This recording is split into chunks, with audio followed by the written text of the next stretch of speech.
We're here in Level Cross, North Carolina, home of Petty Enterprises and its 75 years of racing history. I made sure to wear the right color.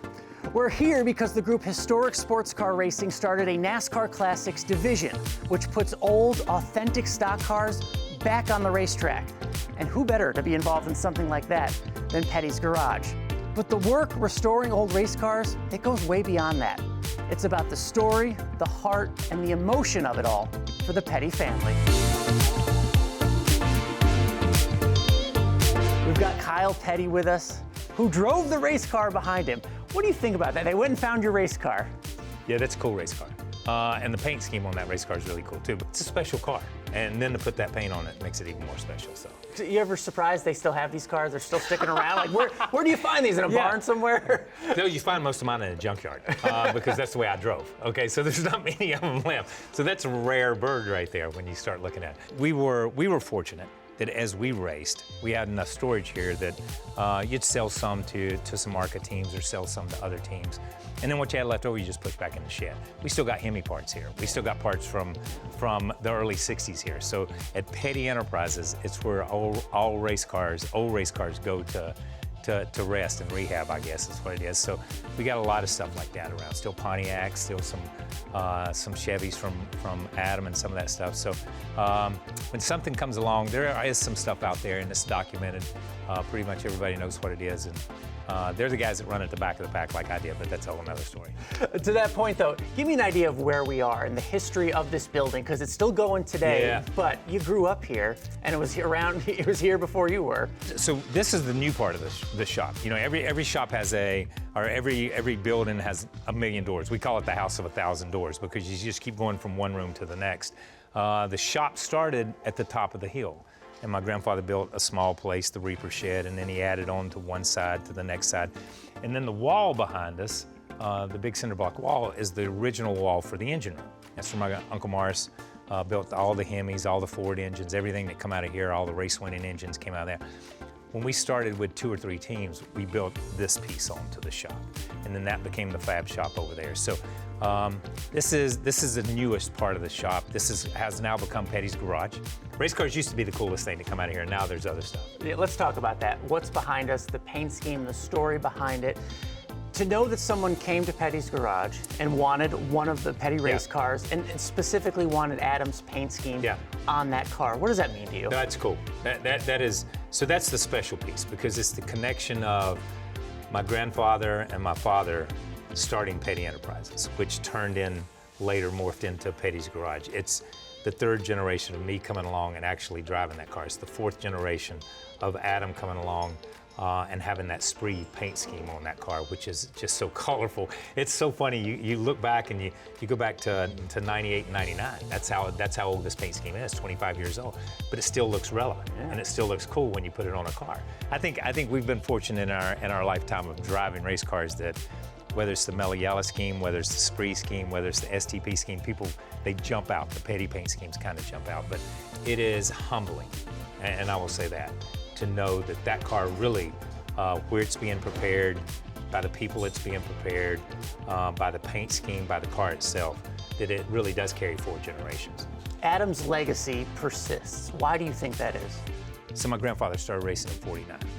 And when my dad started in '58, they were people that were Lee Petty fans that instantly became Richard Petty fans. And as my dad's career took off and went through, those guys and those kids, the kids of the people that were Lee Petty fans, they had kids and they became Richard Petty fans. And then they had kids and they became Kyle Petty fans. And eventually at the dinner table, they dropped the Petty and it just became, well, Richard won last week, or Kyle did this. Or you remember when Lee did this, it just became first name. So you became part of the family. And when Adam's accident happened, I cannot begin to tell you the mail from fans that came.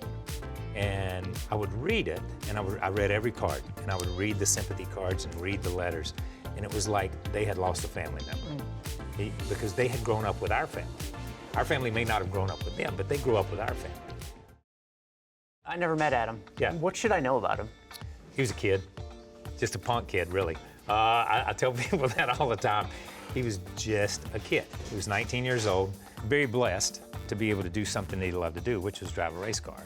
And go fast and have fun and do all that. But in essence, every time you saw him, he had a mouthful of bubble gum, blowing a bubble, had a smile, was just doing the same thing we all did.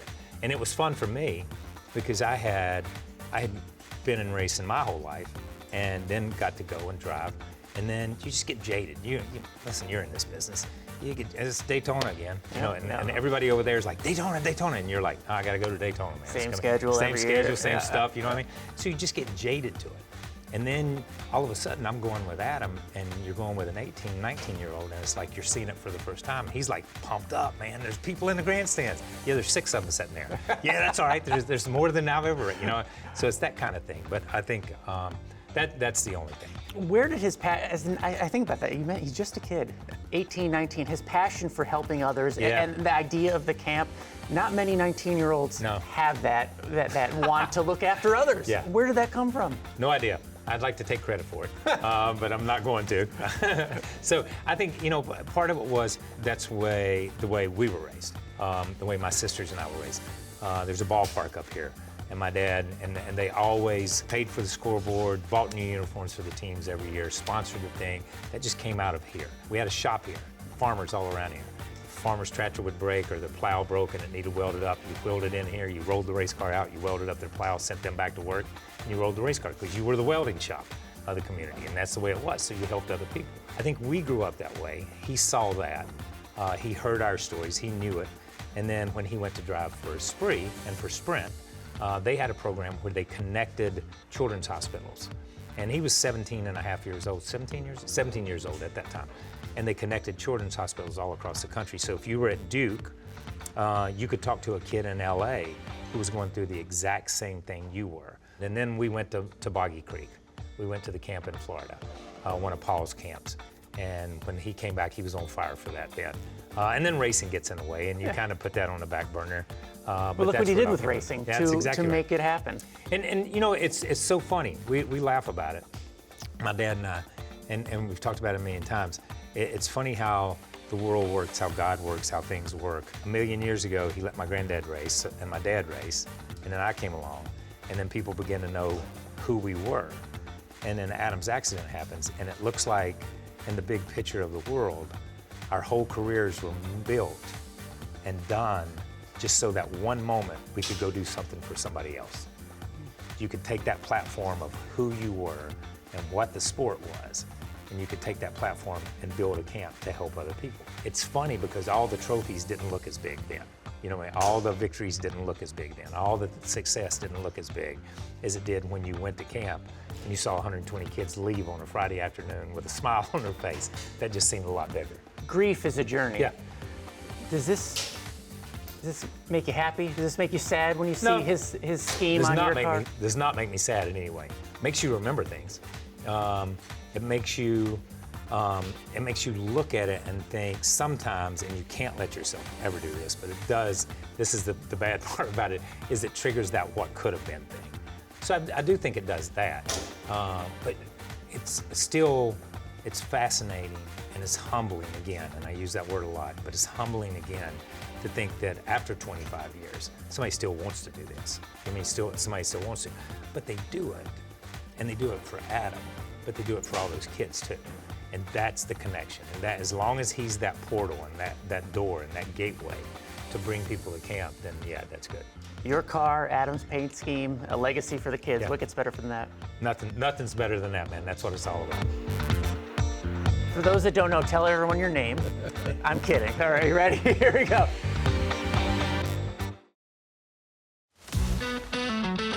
I remember when Dodge took over, this was significant when they had this nose and like this scoop here. You could really identify the car, right? Yeah, yes. This is racing when the manufacturers had a voice in what the cars looked like. When Dodge got back into racing with Ray, with Bill Davis, and with Petty Enterprises, we built the first car and tested it, and then NASCAR said, no, we're not going to let you run that car. It was the Intrepid. It was the Intrepid. Oh, wow. And we're not going to let you run that car. You got to do something different. So they came out with it. We ended up with a little bit different car those first couple of years. Then they landed on the Charger, And they wanted to keep the integrity of the Charger grill. This was the grill, and that's it looks badass. It's cool. Now it's just a decal. Yeah, you know, the Toyotas look one way, the Fords look another way. We did this. We started putting these things on. I guess when we went to Dodge, didn't we? Mm-hmm. When we went to Dodge, we started. So this is the 99th car we built. Okay. Oh, 99. Nice. Yes. So and that was the way it was from the time we started. You can look that up, right, and know the history of it, and Well, I don't know who's got the history. But but you know, we put them on does. there anyhow. I just thought that was a cool thing to put on at the time. We had those made and put on. Isn't it amazing to see they'll be back on the track? I mean, you guys are putting it together like this, and it is, man. It is, because you watch, you know, with YouTube, you sit and you watch the old footage of these things run, and it's like, oh my gosh, man. There's people actually driving those things. Yeah, they look so same antiquated, car, right? Yeah, but they look so antiquated today compared to what they were. But the racing, man, was. When you go back and look at it, the racing was pretty cool. It's not every day you get to interview royalty, the man they call the king, King Richard Petty. 75 years for your family in racing. Can you believe that, 75? Well, really, no. I mean, you look back and things are close or way behind. You know, I can remember the first race I went with my dad in 1949. So there's been a Petty going to the races ever since then. So, you know, that's the reason for the 75 years. My dad started, I came along, Kyle came along, Adam came along, and we're still going to all the races and checking everything out. I love it, and so much of it has been done out of this building or on this campus. What does that mean to you that it's still going? So much history right where we are. Well, it is history here. We got the original floor in 1949, and my dad first started racing up here. And then over a period of time, if we had a good year, we'll build another building. And so there's buildings everywhere now. And you know, over a period of time, if you walk through this place, you go through history. And then we got the museum here, and you know, it shows everything from the very first car that my dad had to the very latest cars that we got, everything in between. So when you come through here, you come through history. And part of that history, the next step, Petty's Garage, you know, putting out all these classic cars. What's that mean to you? People are coming, and you're part of keeping that history, but also pushing it forward. Well, you know, it was one of the deals that we had a bunch of boys that worked here and worked on the race cars, and we moved the team to Charlotte or somewhere, and so that left some of the boys didn't want to move. So we just started Petty's Garage, and I had a few cars that I wanted to redone to put in the museum. And so these guys stayed, and they was the ones that built the cars originally. And then over a period of time, somebody come in and said, we want our car painted, or we want bigger tires, or we want a bigger engine, or, you know, bigger suspension on our car. So the first thing you know, we had Petty's Garage, and we work on everything here. Let's talk about the one behind us. That is your grandson, Adam's paint scheme on Kyle's race car that he raced. What's it like to walk in and see that car being built? No, it brings back memories. You know, you're talking about what happened in the past and stuff. So this brings Adam back into the situation with the Petty crowd. And, you know, you look at it and you say, man, it was great. You know, it was a great time. Adam sort of carry on all the Petty tradition. And the good Lord didn't see fit, so he took him.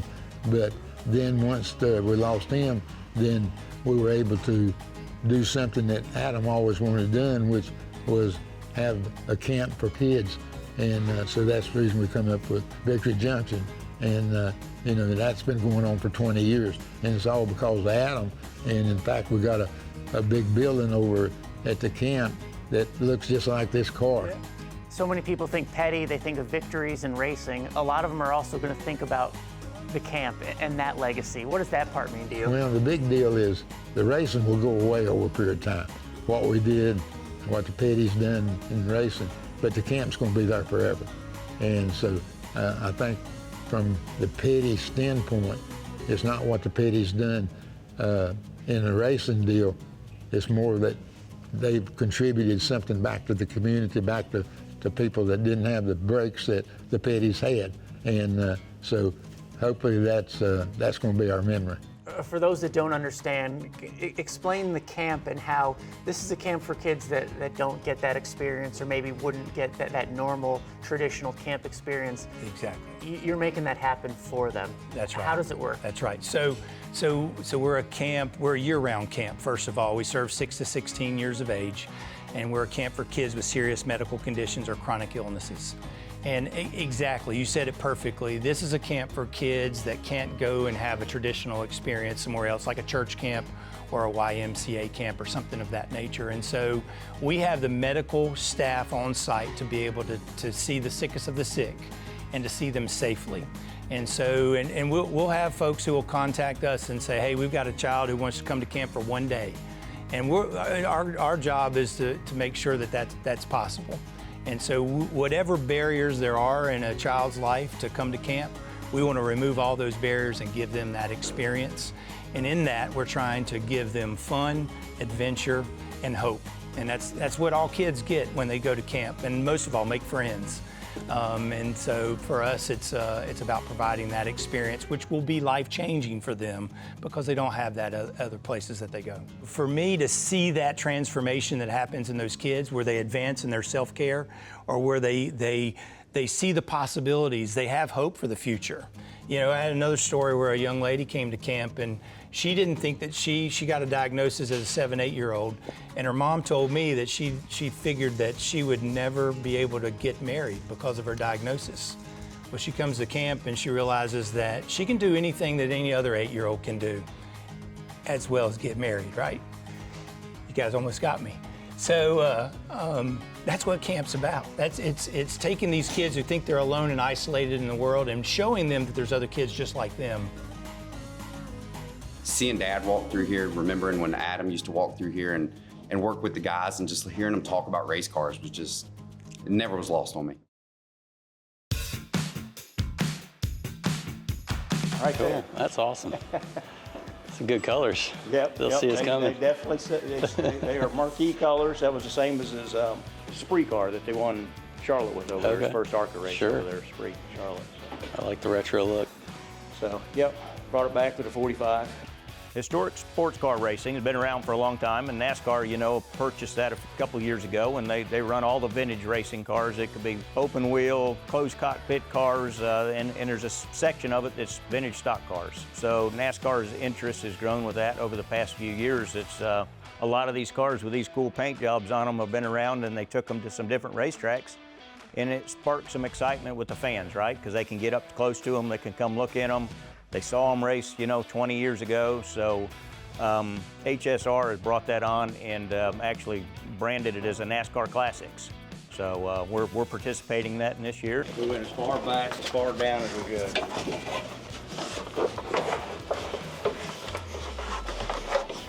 Oh yeah. Had much worse. All right, okay. Not too Yeah, bad. I thought we were going to have to run the Michael Walter proof hatch. It's awesome. It's always good to be back in a stock car for some road race stuff. It's a blast. We've got another member of the Petty clan joining us, Austin Petty. Thank you so much for being a part of this. What is it like for you to walk into this shop, the history you have here? What do you remember about this place? Let's see, I started working here, God, I was 16, 17. So Dad had me pushing the broom. I've worked in the fabrication shop. I worked up in the body shop. I've worked in the offices with him when he was the CEO. So I think they tried to teach me all aspects of Petty Enterprises back in the day, but I more or less just hung out and goofed off and learned about race cars. Was it lost on you the history it already had, even at a young age, what came out of here? No, you know, sitting around, and to this day, you know, being 42 years old, sitting around and getting to listen to Dale Inman and the King talk to each other, like it's one of those things where you just sit back and be quiet and just let them talk because you learn more about it. But seeing Dad walk through here, remembering when Adam used to walk through here and work with the guys, and just hearing them talk about race cars was just, it never was lost on me. You walked in today, you see this car behind us, this wrap, this paint scheme. What did you think when you walked in today? Man, it gave me cold chills. You know, when you walk through the front part of the shop is the museum now. And we have some of Adam's cars up there. We have his Cup car, we have a couple of his Busch cars, but we do have his ARCA car that has this paint scheme on it that he won at Charlotte when he was 18. But coming around and seeing it on a Cup car, And remembering that that was Adam's dream to always drive in the Cup Series, but to see his favorite paint scheme on an actual Cup car, it brought cold chills to me seeing it. That legacy, that it is maintained like this, what does that mean to you? Oh, it's fantastic. You know, I laugh because every time I see some people and they see me, you know, Adam was 19 and I was 18 when he passed away. And I'm older now, but people will still see me and think I kind of look a little bit like Adam. You look like a Petty. It's the teeth. It's all teeth. But they'll not mean to, but they'll call me Adam, and I'll never correct them. Like I just let them continue to have a conversation. They'll talk to me like I'm Adam, and in my mind I always think like, if they're calling me by my brother's name, that means they still remember him and they still think about him. And when they go to camp or they see camp, and you know, my dad talks about it all the time where, you know, we lost one brother, we lost one son who had one smile, but when you see all those kids leave Victory Junction with all their smiles, it's like having so many Adams be able to leave and take the spirit of Adam with them. It's an incredible legacy to still be a part of. They're building a car of your dad's, rebuilding it. Surprisingly, I mean, they found that, I think it's from '06. Yeah. I mean, to bring this all together, a car your dad raced with your brother's paint scheme, this is a great deal. It is. You've taken three very, very important things. You've taken racing in the Petty family. You've taken a historically accurate car that my dad drove on the racetrack. You've incorporated my brother with the paint scheme, and then you've put one of the biggest things that mean the most to us as the Petty family, which is Victory Junction, and you've put it on the hood. So you're honoring Adam, you're honoring my dad, you're honoring both of their careers, and This car will be on the track. You mind a few stripes on it if it needs to be? I mean, I think if you put like one donut on the side of it, that's kind of fitting for a NASCAR. Very Petty. Yeah. All right, thank you so much. Absolutely. Thank y'all for being here.